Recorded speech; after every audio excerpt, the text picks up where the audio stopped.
finally है थुप्रै खस्यो थुप्रै प्रयासपछि चाहिँ यतिको आकार चाहिँ बनाउन सक्ने भए 6-7वटा रोटी बिगारे बावजुद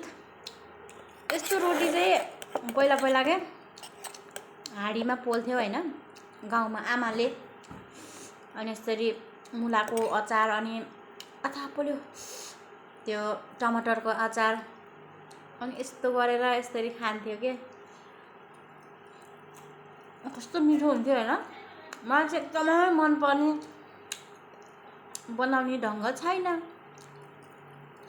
अनि बनाउन नजाने भनौँ भने आज यतिको त भयो हैन कुचिने के नफर्किने वहीँ टाँसेर कचक भइराख्ने रिस उठ्ने बल्ल आज चाहिँ यतिको चाहिँ भएर कुचेको जति बाल्टीतिर सधैँ जति मुखतिर लाउने मौका पाएँ कस्तो मिठो भएको कि कुचेको पनि चाडा खाइसकेँ मैले हामी अस्ति घुम्न जाँदा चाहिँ हाम्रो चाहिँ यस्तै यस्तो नरम थियो हैन यस्तो थिएन पुरै यस्तो मात्रै थियो यस्तो कालो थिएन यति मिठो रोटी खान पाएको क्या अनि म घरमा गएर पनि यस्तै बनाएर खान्छु भनेर सोचेको थिएँ हैन कुचेको चाहिँ भाँचे बल्ल यतिको चाहिँ भयो थ्याङ्क यू सो मच आधी जस्तो त मैले तरकारीसँग खाएँ हैन कोही निस्ते खाएँ अब आधी जस्तो चाहिँ गाउँबाट आएको अर्गानिक महसँग चाहिँ डुबेर खाँदैछु आहाहा रोटी यो कोदोको रोटी बनाउन जान्ने मान्छेलाई चाहिँ म मान्छु है एकदम मनैदेखि मान्छु हो साँच्चै के हो आफूले गर्न नजानेको काम अरूले जानेपछि त मान्नु पर्यो यति मिठो भएको कि बेलुका म आज भात खान्न होला गफ चाहिँ होइन नि फेरि रियल हो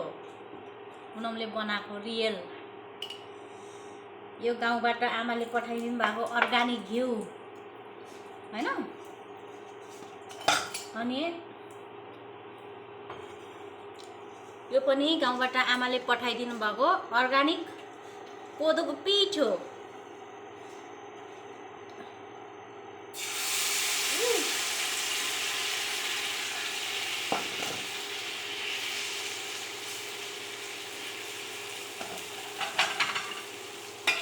मेरो आमा बाबाले नि कति धेरै माया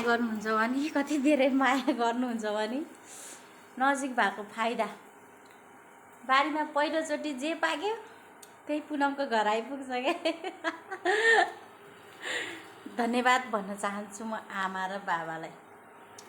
ओइ यता फेरि डढ्यो भने वेट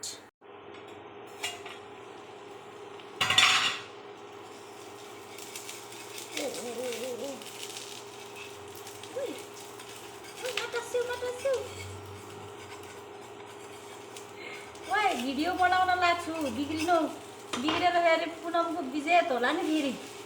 बिग्रेन यस सक्यो finally guys success mission success ल पहिला भन्दा चाहिँ अलि हेर्न हुने नै भए है यहाँ लाइनको चुलामा thank you so much for watching न गाइस पहिलाको भन्दा चाहिँ